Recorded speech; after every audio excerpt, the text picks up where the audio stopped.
Magandang araw mga sangkay, welcome back po sa aking channel. Sa video ito ay share ko sa inyong paggawa ko ng pang negosyong egg pie. So mga sangkay, ito nga pala yung ating egg pie. Napakadaling gawin lang nito. Kung gusto niyo pong matutunan ito mga sangkay ay panoorin niyo lamang ang video simula hanggang dulo. Huwag po kayo basa-basa magpa-fast forward nang magawa niyo ng maayos kung sakaling gagawa kayo ng egg pie. Pero bago tayo magsimula, ipakilike at share ang ating video at pakisubscribe na rin po ng aking channel. Tara, simulan na po. Bali, yung una natin gagawin mga sangkay is yung crust ng ating egg pie. So ayan, bali, ito yung ating pabalat. Gagawa tayo ng 1 kilo. Bali, 4 po na bilog yung ating gagawin. Ayan, kailangan lang natin ng asukal, asin, vanilya, margarine, tubig. So ayan mga sangkay, pag halu-haluin nyo muna yan, tutunawin nyo muna yung asukal. Bali, itong ating mga sukat mga sangkay is naka-grams at naka-convert na rin po sa cups at tablespoon. Marami po yan mga sangkay, pang negosyo po yan. Pero kung sakaling gagawa lang kayo ng kaunting egg pie, isang bilog lang ay ayan na po, pwede po kayo makagawa gamit ang cups dahil na-convert na po yan. Inulit ko, na-convert na rin po yan ang ating mga sukat sa cups at tablespoon. Sana po makatulong po sa inyo yung ating video ng paggawa ng ating egg pie. So yung mga sangkay, sundan nyo lamang yung aking paggawa itong video simula hanggang dulo. Huwag po kayong magpa-fast forward. At kapag natunaw na natin yung sukat at yung asin, na ilagay na natin itong ating harina. First class flour or hard flour po mga sangkay. Bali, gagamitan natin ito ng makina para mas mabilis nating mamasa itong ating gagawing crust ng egg pie. So ayan, bali, bubuhin lamang natin itong mga sangkay, itong ating minamasa. Pero kung wala po kayong makina mga sangkay, kung sakaling gagawa lang kayo sa inyong bahay pang merienda, ay pwede naman po kayong magmano-mano ng pagmasa ng ating pabalat ng crust. Madali lang naman po yan, hindi naman po yan kailangan pakinisin dahil hindi naman po yan munay. Bali, pang ilalim lang naman ng ating egg pie yan. So kailangan lang makabuo tayo ng pabalat ng ating egg pie. So yung ating pabalat ng egg pie mga sangkay, hindi siya ganoon kalambot at hindi rin matigas. Bali, katamtaman lamang po yung lambot nitong ating pabalat ng egg pie. So inuulit, gagamitan ko ito ng makina para mas mapabilis natin ang pagmamasa nitong ating pabalat ng egg pie. Kaya kung mapapansin nyo sa video mga sangkay, ganyan lamang po ka lambot, hindi po siya ganun kalambot at hindi rin matigas. Bali, kung kayo po ay nagpa-practice pa lamang sa paggawa ng tinapay mga sangkay, hindi nyo kailangan magmadali. I-double check nyo po yung mga recipe or ingredients na inyong ginagamit. Okay, yan sa part na yung mga sangkay ay mamakinahin muna natin gamit yung ating dough roller. So hindi natin kailangan totally makinis.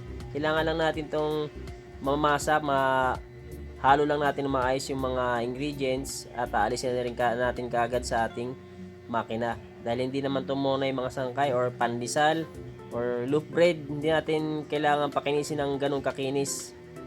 So ayan, ganyan lamang po. Kung mapapansin nyo, yan, hindi naman totally makinis yan. Kung mapapansin nyo, isaglit lamang sa aking makina. So ayan, bali, i-divide lamang po natin sa 4 itong ating masa. Ayan, naapatin natin dahil 4 po na lanera yung ating paglalagyan. So kayo na po bahala mag-divide sa 4 yan mga sangkay kung sakaling gagawa kayo ng 4 na lanera. At dito sa part na to mga sangkay is medyo bibilugin muna natin itong ating masa. Yan, kung mapapansin nyo, binilog muna natin para mas madali nating mapormang bilog, para pag panipis nitong ating babalat ay diretso na natin dito sa ating ayan, sa lanera natin ng egg pie. So ayan, may pahid dyan ng manipis na lard. Pwede nyo pahiran ng margarine or mantika, pwede basta manipis ng mga sangkay. So ayan, gumamit tayo ng rolling pin para mapanipis itong ating pabalat ng ating egg pie. So ayan, bali, ilalagay na natin yan ngayon dyan at yan, iaangat natin ng bahagya yung pabalat. Kailangan na sa ibabaw siya ng lanera yung pabalat natin kasi medyo makapal din itong ating filling ng ating egg pie. So ganyan lamang po mga sangkay, papantayin nyo lang inyong pabalat, dindinan nyo lang kung saan ang medyo makapal, yun dindinan nyo lang siya. Yan, mapapansin nyo nakaangat yung ating pabalat sa ibabaw ng di ba, ng lanera. So yan, dyan sa part na yun mga sangkay, kahit optional lamang po yan kung sakaling gusto nyo lagyan ng design lang naman po yan sa yung sa gilid natin. Pero kung nagmamadali po kayo ay kahit hindi nyo na po lagyan ng ganyan ay okay lang naman po yan. Yan, bali, hindi naman po ako nagmamadali dyan sa punto na yan, kaya nilagyan ko na lang din po ng design. Mga sangkay, paalala lamang po, kung sakaling gagawin nyo yung recipe ng ating egg pie ay wag po kayong magmamadali. Wag kayong magpa-fast forward mga sangkay, panoorin nyo itong ating video simula hanggang dulo. So ayan na po yung ating egg pie crust mga sangkay, nilagay na natin sa ating lanera. So, sunod natin gagawin is yung atin ng filling. Ayan, kailangan lang natin ng asukal, puti. Mas maganda puti mga sangkay para puting-puti po yung ating filling ng ating egg pie. At nilagay na rin natin yung ating powder milk. Milk boy po yung aking ginamit mga sangkay, 1 kilo. At naglagay tayo ng cornstarch at cake flour. So ayan, bali mix muna natin, haluin natin ng maayos. So ayan, bali paki-like at share ng ating video mga sangkay ha. Napakahalaga po sa akin ng like at share nyo po sa bawat video na inyong mapapanood. At kung sakaling ikaw hindi pa nakapag-subscribe ay paki-subscribe naman po bilang suporta na lamang po sa aking channel. Maraming salamat po sa patuloy niyong pagsuporta sa aking channel mga sangkay. Nagpapasalamat po ako sa inyo dahil po sa ngayon ay 40k subscriber. So bali hindi ko po inaasahan na aabot tayo sa ganito karaming subscribers. So ayun mga sangkay, dito sa part na to, yung itlog hindi ko napakita sa inyo. 10 itlog yung ating ginamit dyan mga sangkay. Bali yung 8 diniretso ko dyan. At yung 2 ito, hiniwalay ko po yung egg white. At nilagay natin dito sa planggana ng malaki yung egg yolk.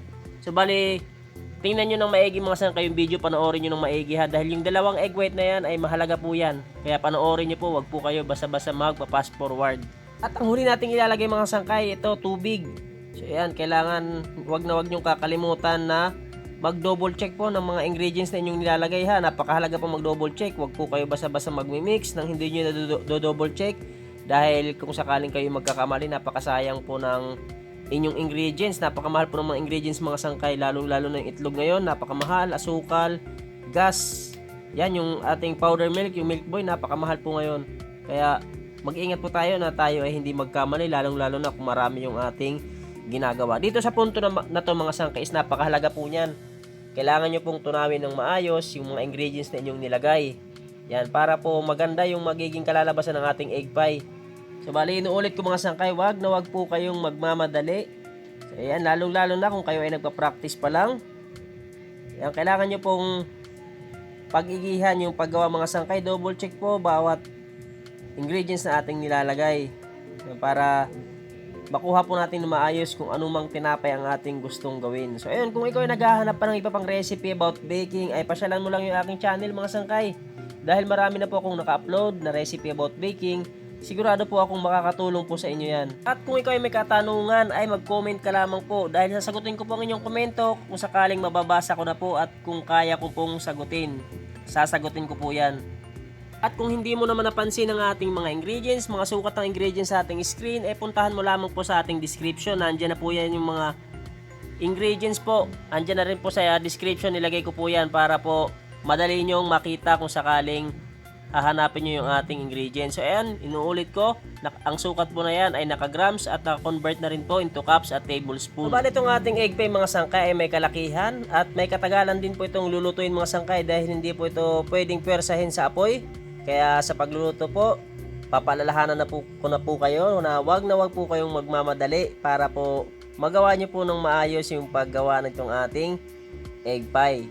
So ayun mga sangkay, kung sakaling nahalo nyo ng maayos, ito na yung ating egg white. Ito yung sinasabi ko sa inyo kanina. So ayan, bali itong ating egg white is, ayan, hindi na natin kailangan dyan ng mixer mga sangkay. Basta ayan, wag lang kayong mga ngalay. Ayan, mano-mano nating padadamihin itong ating egg white. So ayan, hindi tayo dyan nag-fast forward mga sangkay.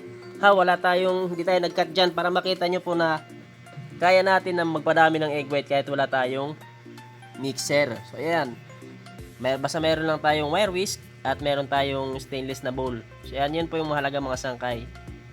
So, diba? Kung mapapansin nyo yung ating egg white, ayan o, dumadami na para na rin meron tayong mixer. Or kung ayaw nyo magmano-mano ng pagpapadami nitong ating egg white, pwede naman po kayong gumamit ng hand mixer mga sangkay para hindi po kayo mangalay or hindi kayo mapagod. So ayan, bali mix lang natin yan. Yan, padadamihin lang natin yan bago natin isama doon sa ating mixture ng ating filling ng ating egg pie. So ayan, mapapansin yung mga sangkay, di ba? Dati gumawa na po ako ng Swiss roll ng walang mixer. So ayan, ganyan lamang po mga sangkay para na rin kayong gumawa ng mamon. O yun, isasama na natin ngayon dito sa ating mixture nitong ating filling ng ating egg pie. So ayan, napakahalaga niyan mga sangkay dahil yung egg white na yan po yung magpapapula sa ibabaw ng ating egg pie. At ayan, kung sakaling naisama nyo na lahat yan, lagay nyo lahat. Huwag kayong magtitira dahil wala na tayong ibang paggagamitan yan. So ayan, simutin natin lahat ng mga ingredients na nakakapit dyan sa bowl na yan. At mix lang natin ng bahagya. Hindi naman yung totaling mix na mix talaga ha. Na matagal kahit mga seconds lang na pagmi-mix. Bali maikalat lamang natin itong ating egg white dyan sa ating mixture ng ating egg pie filling. So ayan, kapag nahalo na natin yan ay ito na. Ito na yung ating susunod na step. Ilalagay na natin ngayon sa ating lanera. So ayan, bali aapatin natin yan, itong ating filling. So ayan, dito sa paglagay ng ating filling mga sangkay, kung mapapansin nyo, hindi na natin sinalaan doon. Pero bago natin ilagay dito, ayan, may nakaabang na yan na pangsala. So gumamit ako dyan ng cups para pare-parehas ng dami yung ating may ilalagay dito sa ating bawat lanera. So ayan mga sangkay, bali kasyang-kasya yan yung ating nasa planggana ng mixture. Kasyang-kasya yan dyan sa apat na ating lanera. Yan. Pwede nyo naman pong salain muna yan para isang buhusan na lang. Hindi nyo na kailangan maglagay ng salaan. Ngayon, diskarte na lang kung ano sa tingin nyo yung mas madali.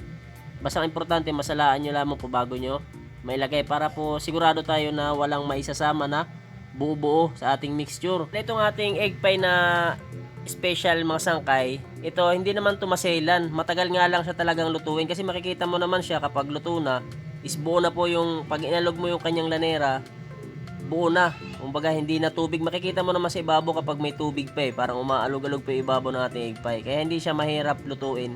Matagal lang. Huwag ka lang maiinip mga sangkay. Antayin mo lang talaga na mabuo yung ating egg pie bago nyo alisin sa oven. Ayun mga sangkay, palala lang sa inyo. Bali itong ating mixture ng filling natin, ubusin nyo po yan sa ating apat na lanera mga sangkay ha. Dahil saktong-sakto lamang po yan. Kailangan po huwag po kayo magtitira. So ayun, kung mapapansin nyo, yun, sisimutin po natin yan. Dahil yung filling po na yung mga sukat na yan ay isakto lamang po yan sa mga lanera po.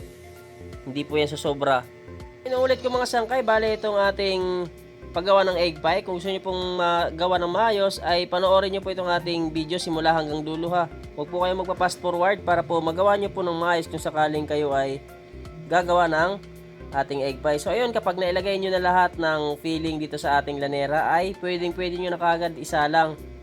So ayan, bali yung init ng ating oven dyan mga sangkay is 160 degrees Celsius po yung ating init ng ating oven. So bali dahan-dahan lamang po para hindi matapon yung ating egg pie. Ayan, kung mapapansin nyo, di ba? Pag nagkamali kayo dyan maglagay ay matatapon po yan, sayang.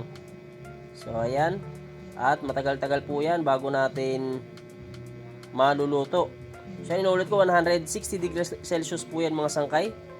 At ito mga sangkay, kung mapapansin nyo, ayan, mapula na yung ibabaw ng ating egg pie, di ba? So ayan, kapag mapula na ang ibabaw ng ating egg pie, palitan na po natin yung apoy ng ating oven. Dahil yan, tubig pa po yan, mapula na ang ating ibabaw ng egg pie para hindi po mangitim masyado. So ayan, palala ko sa inyo mga sangkay ha. So ayan, no, mapula na ibabaw ng ating egg pie. So ayan, bali, hinaan na po natin masyado yung apoy ng ating oven, okay? At ito, kapag na-check natin na pulang-pula na yung ibabaw ng ating egg pie at hindi pa buo. So ayan, yung gagawin dyan mga sangkay is kailangan nyo na po yung pinto ng inyong oven para po hindi masyadong mainit na yung magiging impact ng inyong oven dito sa ating, para hindi na po masunog yung ating egg pie. So ayan, dito sa part na to, kapag napansin yung buo na, inalog nyo yung inyong lanera at kung mapapansin nyo naman na buo na yung sa ibabaw, ay pwede nyo na po siyang alisin. Bali dito sa part na ito mga sangkay, niluto ko po yan ng 1 hour and 45 minutes. Ganyan po katagal yung aking pagluluto ng egg pie. So ayan po yung ating egg pie. Kapag naalis na natin sa oven, ay huwag nyo pong kakalimutan muna magpalamigin bago nyo alisin sa lanera or bago nyo i-slice. So bali itong ating isang buong mga sangkay, bali na ibibenta ko po ito ng 300 pesos. So ayan, bali dahil mahal po yung ating mga ingredients ngayon, ganun po ngayon yung aking presyohan ng aking egg pie. So ayan na po yung ating egg pie mga sangkay. Ayan o. Hanggang dito na lamang po yung aking video mga sangkay. Sana po ay nakatulong sa inyo. Sana po ay magawa nyo po kung sakaling gagawin nyo ito ating egg pie. Maraming salamat po. See you on my next video.